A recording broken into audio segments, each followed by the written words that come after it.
Hey there, adventurers, and welcome back to another episode of the Awkward Dungeon Master. This week, I want to show you guys my 10 favorite minis. And thanks to Blandco for inspiring this video. I saw his, and I decided it would be really fun to do it on my own. So, let's do this.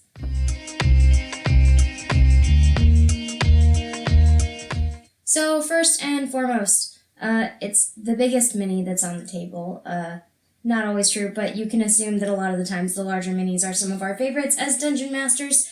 So this one is the Kraken. It's the large mini that came out, that special edition one, for a little while, and it has all the extra tentacles that you can move around and attack people with. So that's a big winner in my opinion. Anything that's big enough that I can, balance some of my NPCs in their mouth or on their spines and stuff, that's always a win, in my opinion. So my second favorite miniature is actually a 3D printed model that my husband printed off for me. Most of my 3D models come from MZ, so I'll link his stuff down below in the description. If you want to check it out, all of his models are free, so he is a great resource to utilize if you have a 3D printer. So this is really nice too. It's kind of, the toes are delicate and stuff, so I have to be careful when I pack it away to take it places. But the base and the dragon turtle itself come apart, so it just balances on the base, which is really nice. But it's a pretty hefty miniature. My husband printed it solid, so it's got a good amount of weight to it. But the only thing that worries me during travel is his little toes. And it's a really simple miniature to paint to, which is nice, especially if you're a beginner at painting. Some of the larger, simpler minis are much more forgiving. It's always just kind of impressive to be able to, plop a dragon turtle out on the table, because there aren't a whole lot of miniatures available for them. So my third favorite miniature is actually the Xanathar miniature that I have. Xanathar is a famous beholder in Dungeons & Dragons lore, and I made mine a little extra special. If you know anything about this beholder, he has a pet fish named Sylgar.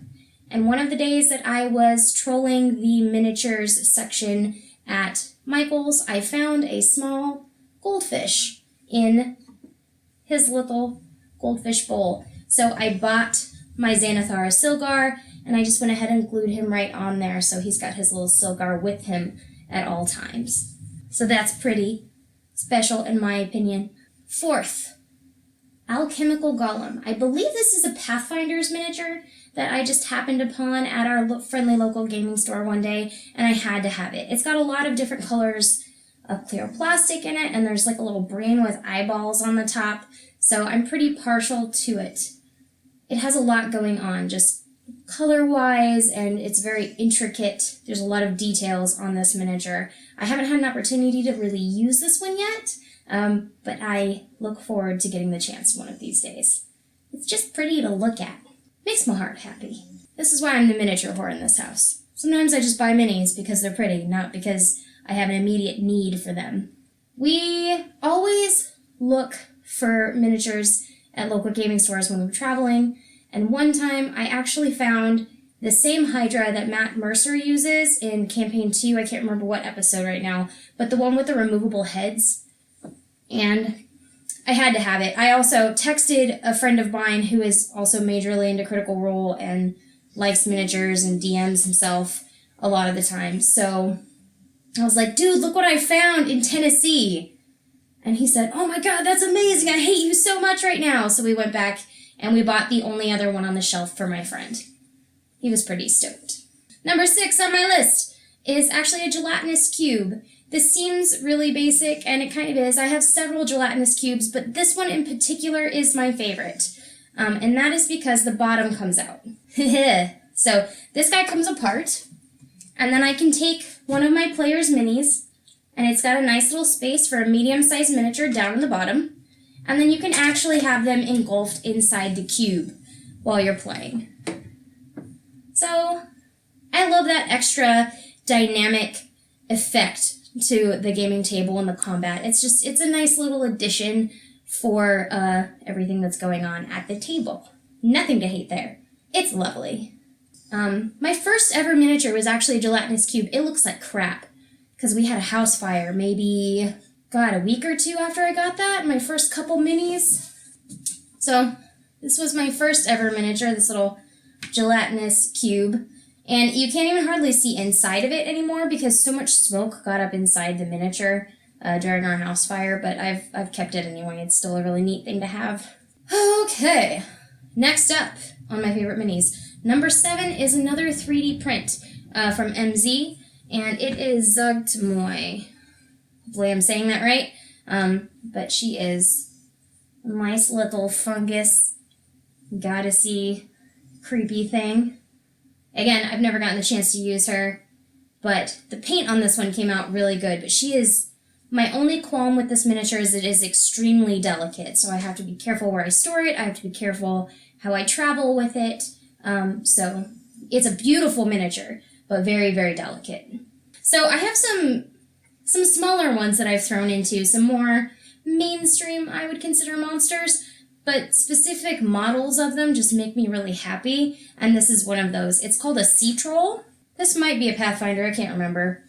But he just has this adorable little underbite with these giant lower canines and his little choppy axes. He's so angry, but he's also adorable. His little finny ears, and his big old belly.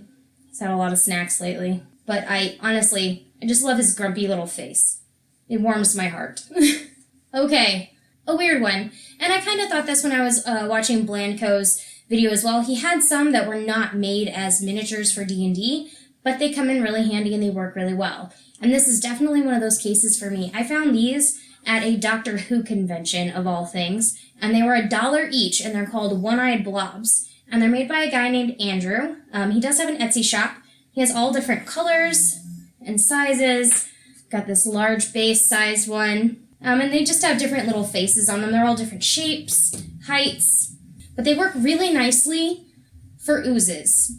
For blobs, for just strange little things that you don't really have a miniature for that are kind of acidy or oozy in nature.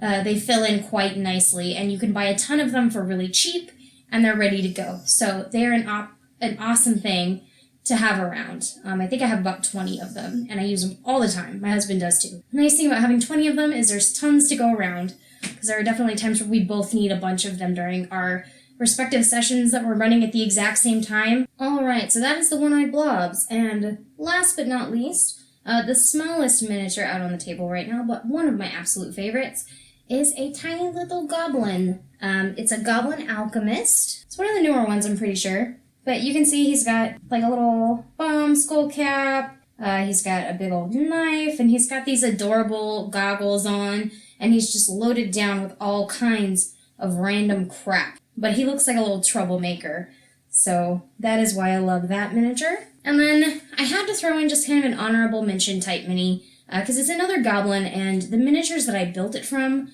on their own are not fantastic. If you're familiar with the Batiri goblins from Tomb of Annihilation, they're the ones that wear the like weird animal masks, like ants and stuff like that.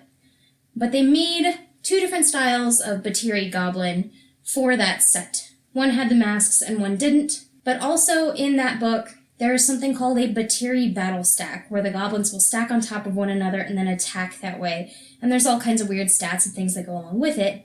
But I really wanted to create a visual for my game for that specific instance, because I thought it was cool. So I just made my own miniature for it. I took a bunch of the goblins that were already in the set, I cut them off their bases, and then I glued them on top of each other in a nice little stack. This is a little stack of 5 of them.